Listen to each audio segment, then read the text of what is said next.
A couple of years ago, in the lead up to the release of the Explorer Society as the 8th faction in Malifaux, the team at Wyrd did an interview with Third Floor Wars, where they casually mentioned that before the 8th faction was going to be the Explorer Society, they had actually considered splitting the Arcanists and the Miners and Steamfitters Union to make the 8th faction. Now, obviously, this never came to pass, so the only thing that we can do is speculate and make guesses, but I want to go through and talk about what I think might have happened if they did split the Arcanists and the M&SU. We'll go over a little bit about why that makes some sense and where the Masters at the time would have ended up, and a couple of theories I have about some of the Masters that we saw come to the Explorer Society and how maybe they would have come to other factions if things went a little differently. Now again, all of this is just guesswork, and I don't think there's any right or wrong answers with a couple of very small exceptions. But before I get into it, why don't you go down to the comments and let me know who you think out of all of the Arcanists would have ended up in the M&SU faction, and who would have stayed in the Arcanists. And then of all the Masters and other characters that we've seen added to the game since then, where do you think they would fall in?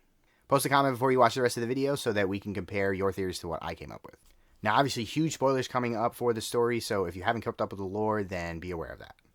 Now if you don't know the history and the backstory of the Arcanists, then check out the video that I did explaining all the factions of Malifaux. That'll be really helpful. But just to give a really quick overview, the Miners and Steamfitters Union is a workers' union, and their main thing is trying to get better working conditions for people who work for the guild. It's really tough out there mining in the Soulstone mines, and the guild really doesn't care about the people that work for them. They're just in it for the money. Now, some of the people who work for the Union are also part of the Arcanists. There's a ton of overlap between the two organizations, but the Arcanists are sort of the members of the Union, most of whom have magical abilities, and they're sort of the resistance movement or terrorists from some perspectives, who are actively fighting back against the tyranny of the guild and trying to get rights for magic users who are basically made criminal by the guild's laws. Now, there's plenty of people who are part of the Union who are not in the Arcanists, and there's probably some folks that are in the Arcanists who are not in the Union as well, but mostly the Arcanists are sort of a subset of the Union. So at the time of the edition change from 2nd to 3rd, the Arcanists were actually in a kind of precarious situation. When Ramos went off gallivanting in the mountains and foregoing his duties to both the Arcanists and the Union, he put Tony Ironsides in charge of the Union and Karis in charge of the Arcanists. And after some time passed, Ironsides actually betrayed him, and he was arrested by the guild and thrown in jail. Karis was kind of Ramos' protege, and he had mentored her throughout most of her life. So as you might suspect, she was feeling some type of way about Ironsides at the time.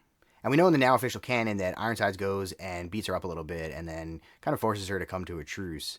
And soon they seem to be distracted by things with the Burning Man and all kinds of other chaos that's happening, so it seems to be kind of put on the back burner. But that's only because they decided to mend that rift and keep the faction as one faction. Had they decided to split the two, we never would have gotten a Line Drawn in Fire, which is the story where they fought and sort of made up. And instead, we probably would have gotten a story where they fight and don't make up, and things get a lot worse. Now, there's a couple of different things that I want to consider when deciding where people would have ended up in that split. The first thing is their lore and backstory. All the characters have different allegiances and different reasons for working for the Arcanists, and I think all of those things would have informed whether they would stay loyal to Ironsides and stuck with the M&SU, or if they would go with Karis and stay part of the Arcanists. Now, the Arcanists and the Union, neither of them really like the guild. They're both sort of opposed to the guild, but the big difference is the way that they approach their opposition to the guild. The Union is more likely to petition and to protest and to try to sway the hearts and minds of the people to oppose the guild in more of a political sense or a cultural sense. The Arcanists just want to burn it down. Karis has a reputation among the guild for just burning stuff. She hits supply depots and kills people, and it's mayhem and chaos. So that's sort of the narrative reasons. The second thing I want to consider is a more thematic level for the Masters and crews that we're talking about here.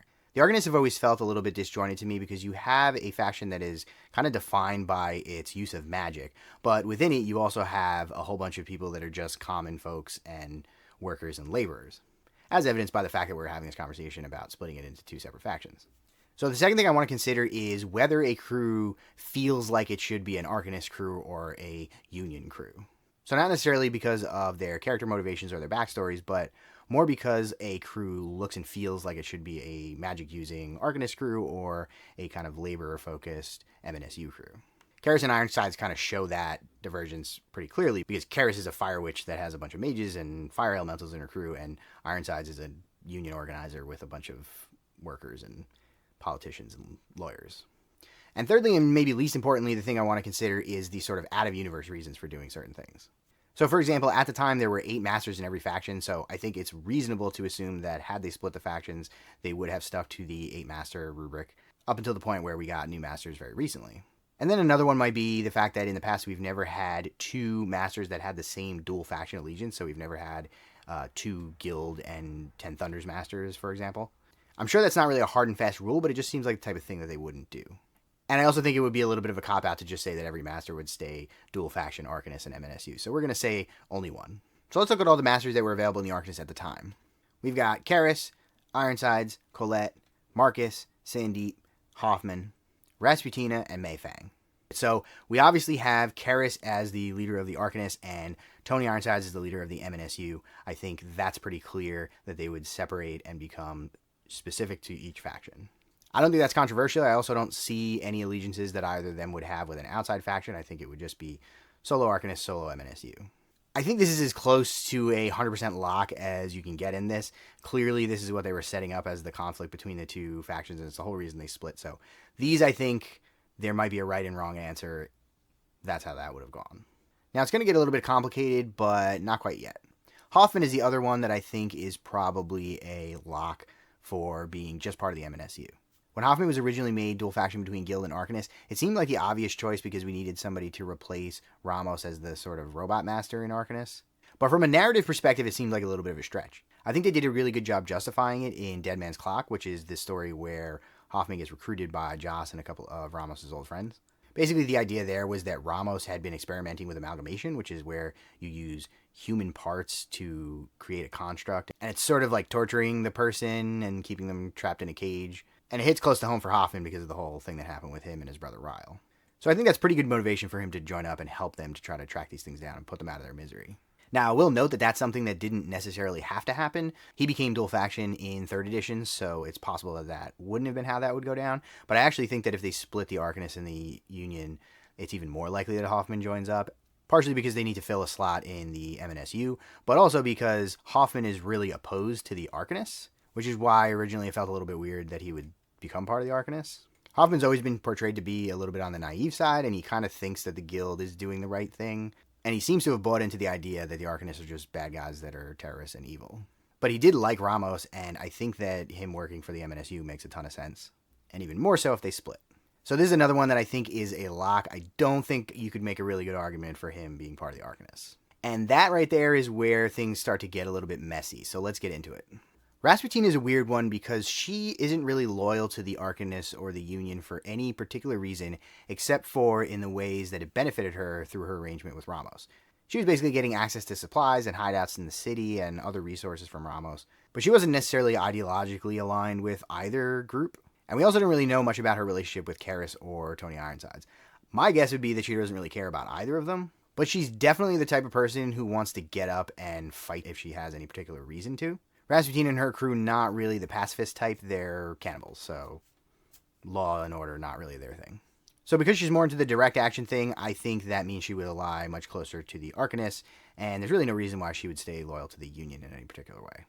On top of that, she is an ice witch, and she has ice elementals, so I think from a thematic perspective, she makes a lot of sense to be an Arcanist master, and there's not really common everyday worker type people in her crew, so I'm not sure that she makes sense for the Union in that sense either. I don't really see any connections that she has to any other factions, maybe an Outcast. I actually think she might make more sense in Outcast than any other faction, but just for historic reasons and the fact that she's always had a relationship with Ramos, I think that's why she's still in the Arcanists. But I don't really see a reason to jump her over to Outcast, so I'm going to put her in as solo Arcanist. Next, let's talk a little bit about Feng. Now, she's a weird one in a couple of different ways, actually. So first of all, Feng is obviously a Ten Thunders and Arcanist master at the moment, and there's always been this sort of question about which of those two factions she was really loyal to. It seems like originally she was for sure more loyal to the Ten Thunders. She was sort of infiltrating the Arcanists by becoming a rail crew and getting in close with Ramos, and she got her magic powers to control the Metal Golem and Metal Gaiman in order to impress the Arcanists and sort of kind of work her way up in the ranks. So she get a little bit more information and kind of feed it back to the Ten Thunders. She even tells Misaki at one point that if Misaki gave her the order, she would happily go slit Ramos' throat. But then at the beginning of 3rd edition, there's sort of some conflict between her and Misaki, where they're disagreeing over how they should handle the situation back home in the Three Kingdoms. And we find out that Feng has a lot of resentment for Misaki and the rest of the Ten Thunders because of the way that the Japanese sort of ruling class of the Ten Thunders treats the Chinese people that are part of the Ten Thunders. Or at least the way that they traditionally did when Misaki's father was in charge. It seems like Misaki's not about that racism. But interesting to note, that's something that actually didn't happen until 3rd edition. So this whole conflict between Misaki and Mei Feng might not have come up if the factions were to split. So who knows? Now, my guess is that if Mei Feng had a particular reason to go and fight directly against the guild, she very happily would. But up until now, really her role within both the Arcanists and the Ten Thunders has been to sort of control the build-out of the railroad. She sort of speeds up and slows down the pace of its construction in order to sort of foil the guild's plans, or sort of make certain things happen that her masters want to happen in certain times. And to me, that speaks a little bit more towards the M&SU's goals. It's not direct confrontation. It's a little bit more direct than just like a protest or something like that, because in some ways it's sabotage. Now, on the other hand, she did show up at a protest against the guild and have a duel head-to-head with the Governor General, which sort of led to him becoming the Burning Man a little while later. But really what happened there was a protest, and then the guild guard basically started marching on the protesters. And that sort of escalated the confrontation, so I don't think that was what her plan was when she showed up at that event. And even on the point of the theme of the crew, most of the people in Mei Feng's crew are workers. They're rail workers that build out railroad tracks. Even the gremlins and the robots, that's pretty much their purpose, which puts them much more in an M&SU camp. But on the other hand, she is a mage who builds and controls the metal gamen and the metal golems, which are super impressive magical constructs. That could potentially push her towards the Arcanist side, but I think those are the exception in her crew, not the rule. And even those magical constructs that kind of push it a little bit more towards the Arcanist side, they work and function in the same way that members of the Union do. So I think she's a pretty solid lock for the M&SU and staying dual faction 10 Thunders and M&SU. I'm going to give that like an 80% confidence rate. But tell me what you think. Next up we have Marcus. Now Marcus is another weird one because very much like Rasputina, he doesn't really have a particular allegiance or affiliation with either of the two groups we're talking about here. His deal, like Rasputina, was that the M&SU was kind of his patron, where he was sort of getting soul stones and resources and different things from Ramos, and Ramos was really his connection to the faction. We don't necessarily know if he has any particular relationship with Ironsides or Karis, and he doesn't really seem to be interested in the goals of either of the organizations. His whole thing is that he likes to go out in the forest and do research on his magical chimerancy and different kinds of creatures, and he doesn't really seem to give a crap about anything else. Now, again, it's a 3rd edition story, so take it with a grain of salt as far as what it means for the decisions that were made at the time. But in Eat or Be Eaten, Miranda tells him a little bit about what's going on with Ramos getting arrested and everything that's going on with the Union and the Arcanists, and he basically tells her that he doesn't care. So that kind of makes it difficult to decide where he would end up if the faction split. Now, an interesting theory would be that maybe he would just join the Neverborn. Obviously, he has a little duel with Titania, which he notably would have won if it weren't for Aislinn, but that's another topic for another day. But now he's sort of cooperating with her and they're sharing information, so he's tied to the Neverborn in a way. Now, that doesn't feel like a really strong tie, but it's kind of the best that we have for him. He really hasn't interacted with the main plot pretty much ever, unfortunately. He kind of shows up in the first book of 1st edition, but he's really just there to get Rasputina to Ramos so that the story leading up to Kythera can take place.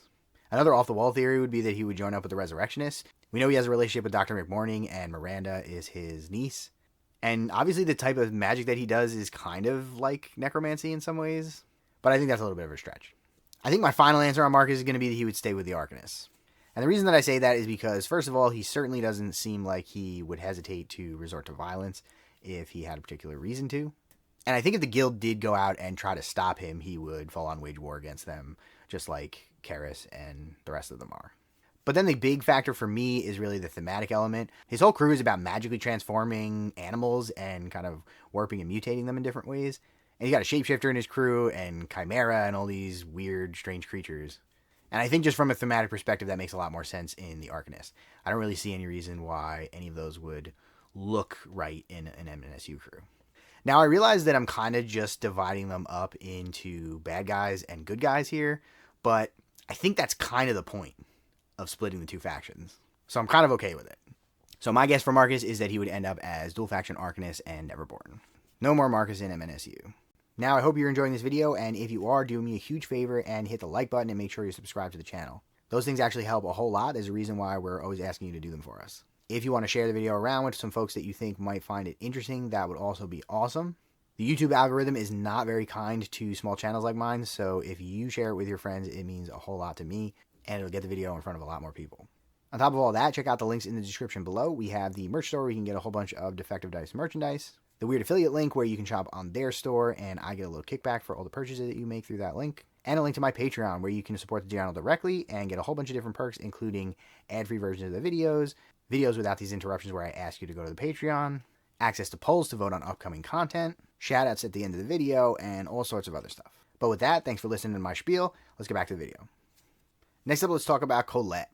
Now, Colette is a weird one to try to pin to one or the other side of the faction, but unlike Marcus, who sort of doesn't have a connection to either of them, for Colette, it's more that she kind of works well in both, I think.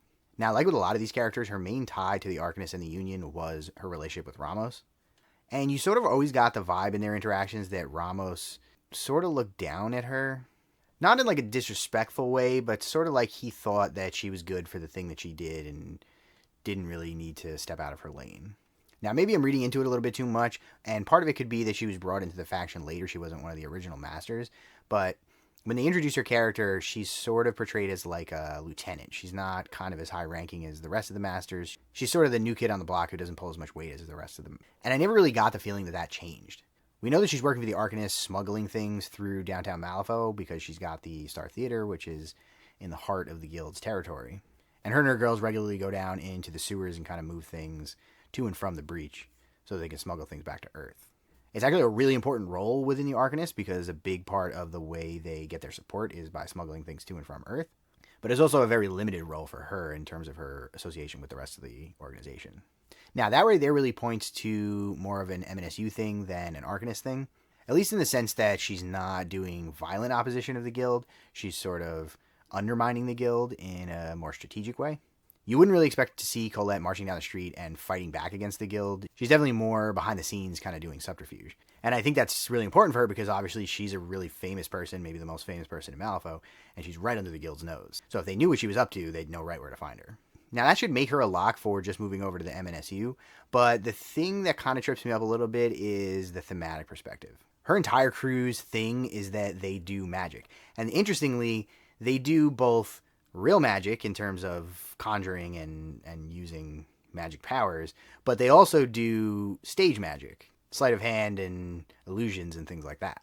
Obviously the guild doesn't know that it's also real magic mixed in, but the fact that the whole crew revolves around pulling rabbits out of hats and making pigeons appear really means that thematically they kind of fit in with the Arcanists really well. If you were to lay out all of the Malifaux crews on a table and ask a person who wasn't familiar with Malifaux to pick out all the magic people, Colette and her crew would probably be in the top 3 things they would pick. Interestingly, in 3rd edition, we get a little blurb about Colette and the fact that she actually developed a good relationship with Karis once Karis took over control of the Arcanists. It seems like Karis kind of let her just do her thing and do whatever she wanted, which was something that Colette really liked because she felt that she was being kind of micromanaged by Ramos. But again, that was a 3rd edition entry, so we don't know if there were plans to have that relationship work that way, or if that was something that was added to sort of justify everybody kind of playing nice together now. Now you might say, how about Colette plugs in as the dual faction Arcanist and M&SU master? And I would say that I think that's a great idea, except that I think there's another master who fits into that slot even better. But we'll get to that in a little bit. So for now, I think I'm going to put Colette in under the M&SU because everybody in her crew is sort of a normal layperson who is just a stage performer, a dancer, a fire breather, and some of them do the job without actually having any magic. Or a mechanical ballerina, and I really don't see them joining up with Karis in an attack against the guild. So she's going M&SU. And finally we have Sandeep, who at the time was the newest member of the Arcanists. Now, Sandeep obviously has a very fraught relationship with the guild, and he has shown in the past that he was willing to fight directly against them. In his kind of introduction story, that's pretty much exactly what happens. The guild kills his mentor, and then he kind of rages out and kills a bunch of them. But the thing about Sandeep is that he doesn't seem to really want to use violence in that way. He's really reluctant to attack them, and he only kind of lets M&SU get to him when he's desperate and really needs his help. Now, he comes to Malifaux at Ramos' request, specifically in order to mentor and teach students in how to use magic. Now, from a thematic perspective, he obviously is the user of all of the different types of magic, so I think that really pushes him towards the Arcanist side of things, but he does have some kind of normal people in his crew. Shastra Vidyagars are actually real things from Indian history. And a lot of the other people in his crew are just his students, though they all do seem to have some magical abilities. Now, the interesting thing here, though, is that once 3rd edition came around, we get more lore about Sandeep, and the fact that when the rift happened in the Arcanists, he specifically stayed neutral. He didn't want to take a side, and he would sort of answer questions and help provide guidance to people on both sides of the conflict, trying to sort of be a neutral arbiter and not push things in one direction or the other. Now, again, like I've said 100 times, that was something that was added in 3rd edition, so who knows if that was planned or intended for the direction of his character. But I do think it makes a lot of sense for what we saw of his character prior to that. He was always sort of torn between this kind of pacifist approach and the kind of horrible violence that you see when M&SU comes out. And his whole characterization kind of revolves around that internal conflict where he's trying to decide if he should embrace M&SU and let him out, or if he should keep him trapped in the Gata and deal with things his own way. And I think that really epitomizes the conflict between the M&SU and the Arcanists in a really interesting way. So my guess, in spite of the fact that the crew really looks very Arcanist-y, is that Sandeep would have gone dual faction, Arcanist, and M&SU. I think he would have stayed the neutral party that didn't want to take sides and wanted to sort of stay tied to both parts of the organization, allow them to benefit from his knowledge and still mentor the people and teach the students, but not necessarily get directly involved with the conflict that was going on between Ironsides and Karis. So what do you think? If there was only going to be one dual faction, Arcanist and M&SU master, would it be Sandeep, or do you think Colette fits the bill a little bit better because Sandeep's whole crew is so magic focused? Maybe you think Feng would work better as a dual faction, or maybe you think they would do more than one and there would be 2 or 3. Drop a comment and let me know. But here's where we get to maybe my favorite part of this analysis here. Obviously, if we split things up this way, we don't have a full faction for the Arcanist or the M&SU, so they would have had to backfill both of the factions in one way or another. Now, maybe they were just going to invent a whole bunch of new characters or pull some other folks from the deep lore and bring them up to a more prominent position. Potentially, they could have taken henchmen or other minor characters that are already in the game and promoted those to masters. It's happened before in the past. But I have a much more interesting theory. Let's take a look at the masters that were added to the Explorer Society. I think that a lot of these characters are actually masters who they were originally planning to bring to the Arcanists or the M&SU, and then when they decided to shift over to introducing the Explorer Society, they just moved that character over to Explorers. Now, maybe I'm reading into things way too much, and maybe they weren't even that far into the planning process at the time. I have no idea. Maybe I should actually go ask. But stick with me for a little bit and let me know what you think. Let's talk about a guy named English Ivan. If you're not familiar, English Ivan is a character who was brought to the game when Explorer Society was introduced, but he's actually been a part of the lore going back all the way to 1st edition.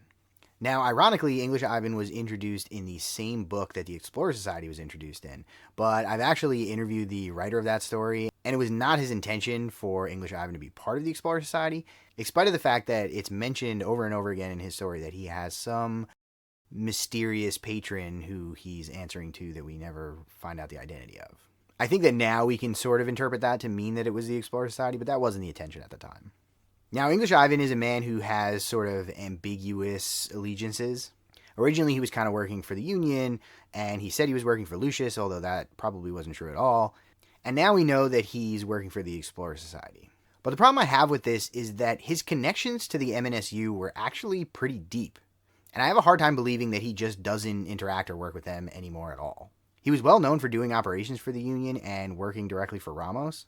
So much so that in shifting loyalties when he shows up at the protest where Feng eventually fights the Governor General, the sort of average, everyday members of the M&SU know his name and they know his reputation enough to know that they shouldn't mess with him or try to stop him from doing what he's doing.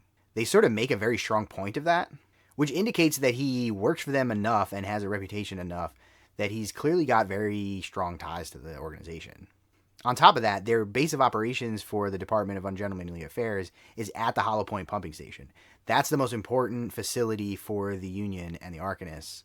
It's literally right in the heart of their sort of power center. Now, we don't know for sure if they're still operating out of that office. I certainly hope so, because it's a really cool idea where you have to sort of know the timing of when to stand on these gears or else they'll crush you as you kind of climb up the side of a mountain to get to this secret entrance. It's very sort of secret agent-y stuff, which works really well for Ivan. But it never really sat right with me that he's just part of the Explorer Society and isn't part of the Arcanists. And even more so the fact that we've never really gotten much mention of it, except for a sort of passing comment that his loyalties are questionable and there's rumors that go around about who he really works for and who he doesn't. I hope that one day down the road we'll see that sort of loose end tied up, or maybe he'll actually come back to the Union or the Arcanists at some point. Who knows? But he's the reason why I have this whole theory about the origins of the Explorer Society Masters, because I suspect very strongly that originally the plan was for English Ivan to come to the game as a master as part of the M&SU. Originally, English Ivan didn't really have a particular tie to magic. He was sort of about his secret agents and the sort of people that worked for him and his spycraft. And he only really got this weird darkness shadow magic from something that happened once he got involved with the Explorer Society. So I suspect that at the time, if the Union and the Arcanists were to split, then his loyalty would be with the M&SU, and not necessarily with the Arcanists. The Union is much more about their spying and their subterfuge, and I think that works a lot better for Ivan. Plus, some of the characters in his crew, including Gibson and Eva, were already introduced in his first story, and they've kept them pretty true to those original characters at this point. So I don't really see a whole lot there to tie him in with Karis and her Arcanists. Now, for the rest of the Explorer Society Masters, I don't see the super clear tie-in with the Arcanists or the M&SU. And that's largely because they're new characters and they don't have the sort of deep backstory in the lore that English Ivan has. So some of these connections are going to get a little bit looser. But I think based on some of the directions that these characters actually went in, we can make some reasonable assumptions about where they would fit in if they were already being planned out back before they decided to introduce the Explorer Society. For example, you could take Maxine and plug her right into the M&SU, and I think she basically just fits without really doing much changing.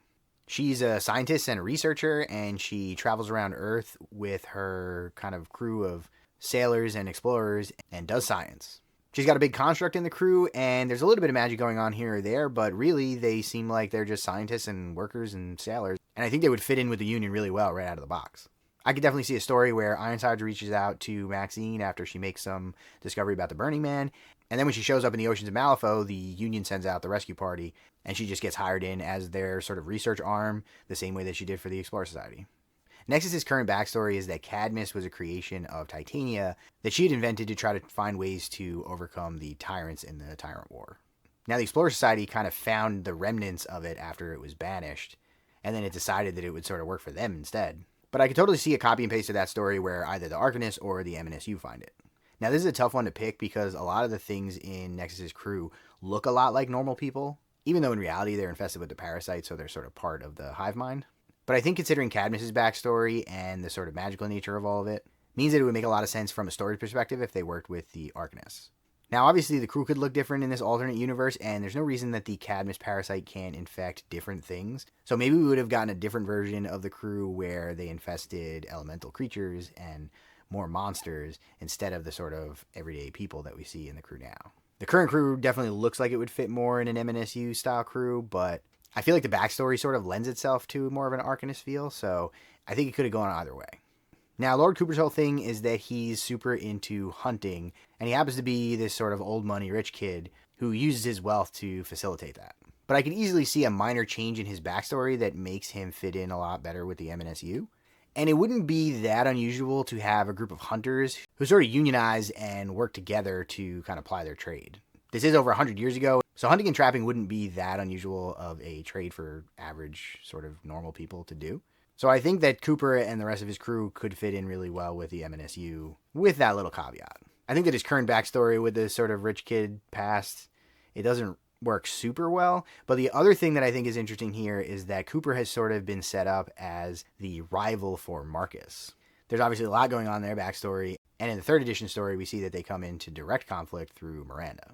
So I think it would have been really interesting to see Lord Cooper come to the M&SU if Marcus was in the Arcanists, to really lean into this sort of rivalry between the two. Anya's an interesting one because she's this sort of captain of industry, hyper-capitalist type person. Her whole thing is that she sort of inherited this company and then became this sort of aggressive business leader who's ruthless and doesn't really care so much about her people. Now, obviously, that doesn't vibe very well with the Union, who's all about workers' rights. But again, this is another one that I think with a very minor tweak to her backstory, you can make it fit really well.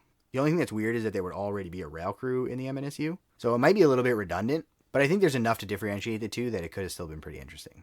Or maybe the angle would be that Anya's backstory is the same, and the idea is that all of her employees are in the Union, and she sort of doesn't like the fact that they're in the Union. That could be an interesting dynamic to show the sort of tension between her and the rest of the models in her crew. And maybe there'd be a Lord Cooper thing where some of them actually work against her on the table. Who knows? Now, Jez is a weird one because her backstory is pretty ambiguous. We don't really know a lot about where she comes from or what this thing is that she has going on. But the fact that she sort of reanimates dead things when she's near them and can't die, I think means that she could have an interesting connection with the Arcanists. Her connection with the Explorer Society is pretty loose. Basically, Gretchen saved her life, and so she owes her a favor and works for her as a result. So that could obviously easily tie her in with pretty much any crew. But I think thematically, some of the magical elements and some of the crazier things in her crew means that she could fit in really well with the Arcanists as well. Now, obviously, we have way more people in the M&SU, if you're following my guide here, than in the Arcanists. And maybe I'm way off base on some of this stuff, or maybe they were going to take some of these things in a whole new direction. For all we know, they could have been planning to use none of the Explorer Society Masters and just wanting to do all new stuff when they were originally planning to split the faction. But there's one last master that I want to talk about here, and I think it's going to balance the scales just a little bit. Damien Ravencroft is another interesting character because he also got pulled into the game from some of the much older lore. His original story was in 1st edition, and in Puzzle Box we find out that his big thing is that he was sort of infiltrating the guild in order to get some of Sonia Crid's secrets, and then he escaped with him. Now, because of what Crid did to him, he's sort of an anti-mage now. He sort of sucks the magic out of other things like a Witchling Stalker does. And we also know that because of what he did, he is being hunted by the guild, and they've been out to get him for years at this point. Now, because of the fact that he's in direct conflict with the guild, I think his interests would align very well with the current Arcanist under Karis. On top of that, everybody in his crew is basically just like a rogue mage in some way. And we've learned now, since he'd been brought into the game, that his motivation is that he wants to sort of democratize access to magic and make it so that everybody can use magical powers and stop the guild from preventing people from using them. That's literally just the founding motivation for the Arcanists when Ramos originally formed them back in the day. Now, I don't know if Ravencroft wouldn't have come to the game until a few expansions later, or if they would have brought him in when the factions originally split, but I think he makes a ton of sense to be just part of the Arcanists and give them a little bit more love. Now, this video is already way longer than I wanted it to be, but I think the last interesting angle on this could be other masters that are already in the game in other factions that could become dual faction with either the Arcanists or the M&SU. Now, that opens up a whole can of worms, and I think there's a lot of interesting arguments that can be made about a lot of different characters, but I'm going to leave it to you guys. Drop a comment below and let me know what master in a different faction in the game do you think could have become dual faction with Arcanist or dual faction with M&SU, and tell me why. Is it because of their backstory and motivation, or is it because of the theme and the look and feel of their crew? Let me know what you think about all of this. Is it just a wild-eyed theory? Am I just reading way too far into this stuff? Or do you think that I'm on point with some of these guesses? Maybe if there's enough excitement around this video, I can get Kyle to come on and talk to me about what they actually had planning at the time, and we can get definitive answers to some of this stuff. But that's all I got for you for now, so I want to send a huge shout out to the extremely cool kids here on Patreon, the Steam Powered Scoundrels, Dogmatize, and Devin. And thanks for watching.